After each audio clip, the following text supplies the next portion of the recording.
नमस्कार दोस्तों, सभी का स्वागत है चार्ट मोजो के नए वीडियो में। आज के सेशन के अंदर हमने देखा मार्केट ने एक वन वे फॉल दिखाई।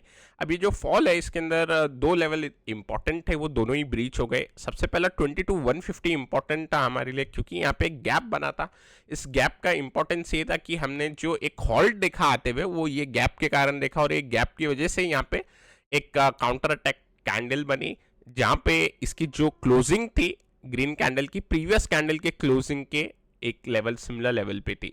लेकिन ये ज़्यादा कुछ काम नहीं आया, क्योंकि आज के सेशन के अंदर 22,150 ब्रीच हुआ, और उसके साथ ही साथ सेकंड जो लेवल है 22,000 का, वो भी ब्रीच हो गया। अब इसका मतलब जो हमारा बायस रहेगा वो न्यूट्रल टू नेगेटिव की तरफ बदल जाएगा, न्यूट्रल टू माइनर नेगेटिव अब हम बोल सकते हैं इसको। अब इसका कारण ये रहेगा क्योंकि 22,000 का जो साइकोलॉजिकल लेवल था वो होल्ड होना चाहिए था। अब आज निफ्टी की एक्सपायरी भी थी, तो हो सकता है एक्सपायरी के प्रेशर के कारण शायद थोड़ा सा और एक्स्ट्रा गिर गया हो। लेकिन अगर नेक्स्ट सेशन के अंदर, अभी आने वाले सेशन के लिए एक इम्पॉर्टेंट लेवल 21,900 का बन जाएगा, सो 21,900 ये लेवल अगर ब्रीच होता है अब नेक्स्ट सेशन के अंदर, तो इसके जो प्रीवियस स्विंग लोस थे वहां तक निफ्टी जरूर एक बार टच कर सकता है। तो इसमें अगर 21,900 ब्रीच होगा तो 21,800 और 21,750 ये दो लेवल ओपन हो जाएंगे डाउन साइड पे निफ्टी के अंदर। अभी अपसाइड की अगर मैं बात करूं तो मेरे हिसाब से अपसाइड के लिए 22,300 का ब्रीच होना अब काफी इंपॉर्टेंट हो जाएगा। 22,300 अगर ब्रीच होता है तो फिर एक अपसाइड के मूव के लिए फिर से हम प्ले करेंगे, वहां पे बायस हमारा फिर से पॉजिटिव हो जाएगा। लेकिन अभी 22,300 का लेवल का निकलना काफी इंपॉर्टेंट रहेगा। बैंक निफ्टी अपने चैनल सपोर्ट पे आते हुए देखा गया। आज हम देख रहे हैं यहाँ पे बैंक निफ्टी एक चैनल में ट्रेड कर रहा था, और बैंक निफ्टी चैनल के अंदर आ गया। 48,300 का ये जो लेवल है 48,300, जो एक ब्रेकआउट कैंडल का लो निकल के आता है, उसके नीचे अब ये चले गया था। उसके बाद 2 दिन में हमने सेलिंग देखी।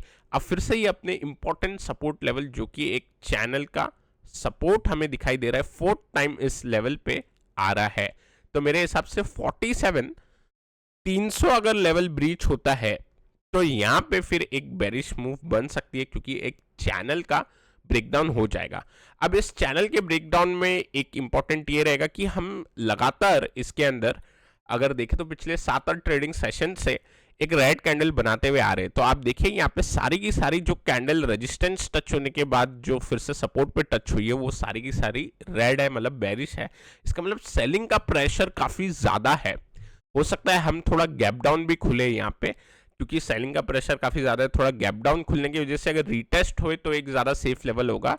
लेकिन मेरे हिसाब से 47,300 ब्रीच अगर होता है तो फिर इसकी जो जर्नी है वो 46,800 और 46,500 की तो और बढ़ जाएगी। ठीक है, तो ये लेवल रहेगा।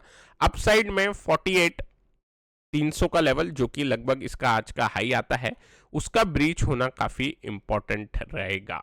अगर 48,300 नहीं ब्रीच होता तो आई थिंक लॉन्ग साइड पे ज़्यादा कुछ सेटअप अच्छा नहीं मिलेगा देखने।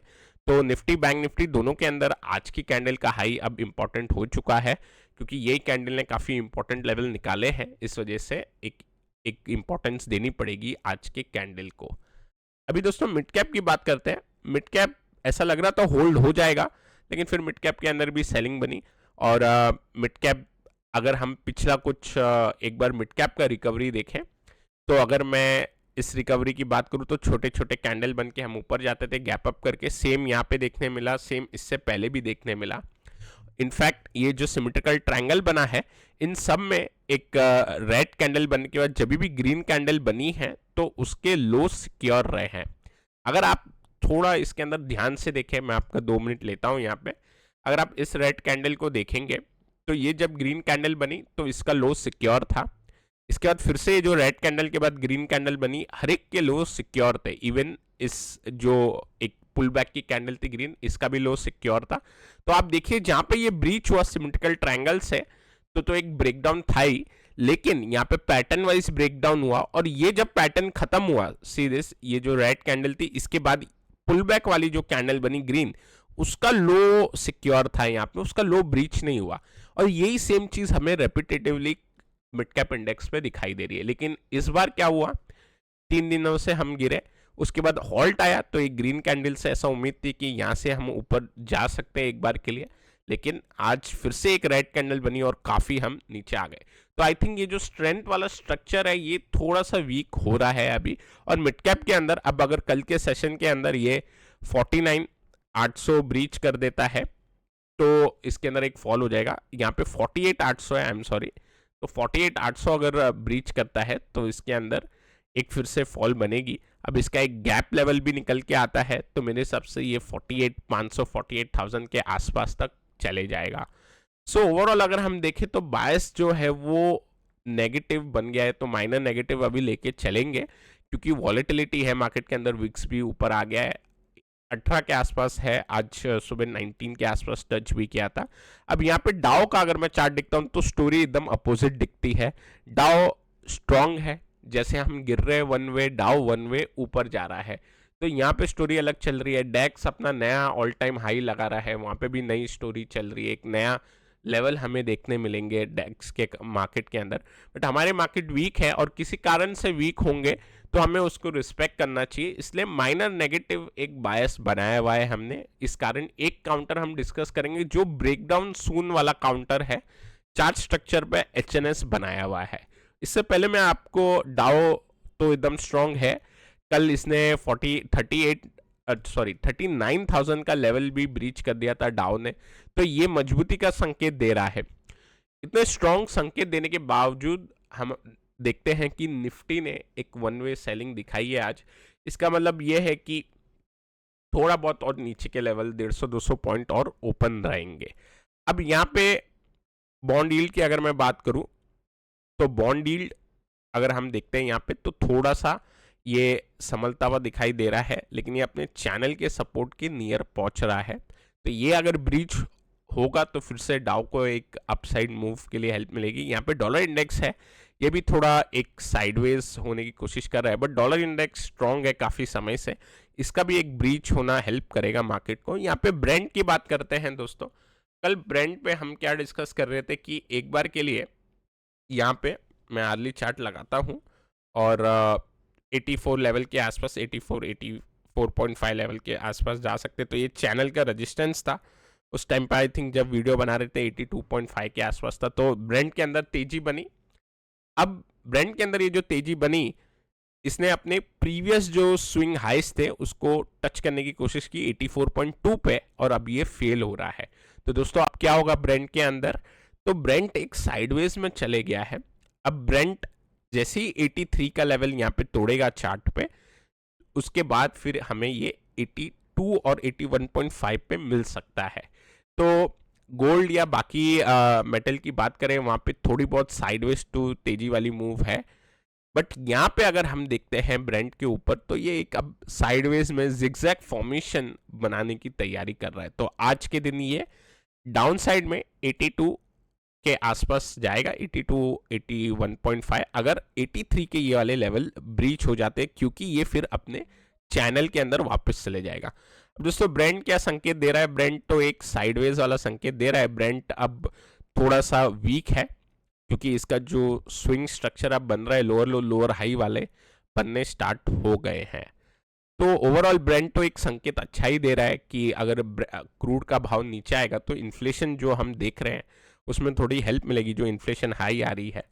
यहाँ पे अभी एक काउंटर की बात करते हैं। अच्छा, काउंटर के डिस्कशन से पहले क्रॉम्पटन हमने एक बार चार्ट स्टडी की थी। देखो क्रॉम्पटन का चार्ट मजबूत था, अगर आप देखते हैं ब्रॉडर मार्केट के अंदर काफ़ी करेक्शन थी, क्रॉम्पटन लगभग सिर्फ 1% ही गिरा है। तो यहाँ पे जो हमने चार्ट स्टडी की थी कि एक ब्रॉडनिंग पैटर्न का ब्रेकआउट हुआ है, वो करेक्ट थी चार्ट स्टडी। लेकिन यहाँ पे क्या हुआ है, 343 का जो हाई था इसके ऊपर ब्रेकआउट देके ये अपने चैनल जो ब्रॉडनिंग पैटर्न का रेजिस्टेंस है उसके नियर ही क्लोज हुआ है। तो मेरे हिसाब से जब तक 317 ब्रीच नहीं होता लोअर साइड पे, जब तक ये स्ट्रक्चर मेंटेन रहना चाहिए, तो इससे एक पॉजिटिव उम्मीद रखेंगे क्रॉम्पटन से। इसमें बस एक ही दिक्कत है जो मैं कल बता रहा था, रिजल्ट है इसके। तो इसके रिजल्ट आप देखोगे तो लगभग तारीख आ रही है 16 मई आ रही है, यस, तो 16 मई को इसके रिजल्ट है। उस टाइम पे वॉलेटिलिटी हो सकती है। तो ब्रॉडनिंग पैटर्न दो तरीके से काम करता है, या तो यहाँ पे हमारा ब्रेकआउट सक्सेसफुल हो जाएगा, अगर ये फेल होता है मतलब रिजल्ट्स के अंदर कुछ ज़्यादा ही नेगेटिव आता है तो फिर एक फॉल भी देखने मिल सकती है। इसके लिए एक इंपॉर्टेंट लेवल बनता है ये जो ब्रेकआउट कैंडल है 320 का, तो इसको आप 316 रखें, काफ़ी एक अच्छा लेवल है। अगर ये ब्रीच होगा तो फिर चॉपीनेस बढ़ जाएगी। इसके बाद VBL हमने देखा था, VBL एक रेक्टेंगल फॉर्मेशन में, इसमें कोई ब्रेकआउट नहीं। अब अगर हम देखते हैं आज का चार्ट, ये है टाटा कंज्यूमर प्रोडक्ट, इस पर एक HNS पैटर्न बना है। HNS पैटर्न अगर मैं यहाँ पे बनाना चाहूँ तो आप यहाँ पे देख सकते हो कि लेफ्ट शोल्डर जो है उसका जो एक मूव बनी है, एक शार्प मूव बनी है, लेकिन उससे हमें नेकलाइन मिल गई, और राइट शोल्डर भी इधर मैंने मैप कर दिया है, और हेड यहाँ पे हम देख सकते हैं। तो मेरे हिसाब से ये HNS पैटर्न बना हुआ है। मूव भी काफ़ी अप ट्रेंड वाली मूव आई, हम देख सकते हैं हाई लो बनते हुए एक स्विंग बनी, एक काफ़ी fast one way up move I, और उसके बाद ये HNS पैटर्न बन गया। अब दोस्तों ये HNS पैटर्न बनने के बाद एक नेकलाइन हमें क्लियरली दिखाई दे रही है। इस नेकलाइन के ब्रीच होने के बाद थोड़ी बहुत डाउन मूव इसके अंदर बन सकती है। अब इंपॉर्टेंट लेवल क्या निकल के आएंगे, 1075 इंपॉर्टेंट लेवल होता है इसके अंदर। अगर ये लेवल ब्रीच होगा तो यहाँ पे एक डाउन मूव बन सकती है, तो इस लेवल पे हमें फोकस करना चाहिए। तो दोस्तों ये एक नेगेटिव काउंटर रहेगा, ब्रेकडाउन सून। अब अगर हम देखते हैं तो काफ़ी सारे काउंटर के अंदर ब्रेकडाउन हमें दिखाई दे रहा है। ओवरऑल अभी ज़्यादा भी नेगेटिव अभी तक हुए नहीं है हम, तो मैं माइनर नेगेटिव ही है। ब्रेकडाउन स्टॉक भी है, 2-3 अच्छे खासे ब्रेकडाउन जो दे रहे हैं, लेकिन क्योंकि अभी बायस माइनर नेगेटिव का हुआ है अभी, और हमें थोड़ा मार्केट देखना पड़ेगा। अभी ये स्टार्ट है, हो सकता है कि कल फिर हम फिर से घूम जाए, या फिर हम 21,750 को टच करके फिर रिवर्सल दे दे, क्योंकि फॉरेन मार्केट काफ़ी स्ट्रांग है अभी तक। तो ये कंफ्यूजन के बीच में एक एक काउंटर के ऊपर हम चार्ट स्टडी करेंगे टाटा कंज्यूमर प्रोडक्ट, जिसपे एक HNS टॉप बनते हुए दिखाई दे रहा है, लेकिन ब्रेकडाउन आएगा आपको 1075 पे। दोस्तों मैं आशा करता हूँ आपको ये वीडियो पसंद आया होगा। अगर पसंद आया है तो लाइक करें, नए हमारे चैनल पे तो सब्सक्राइब करना ना भूलें। Till then take care, I will meet you in the next video.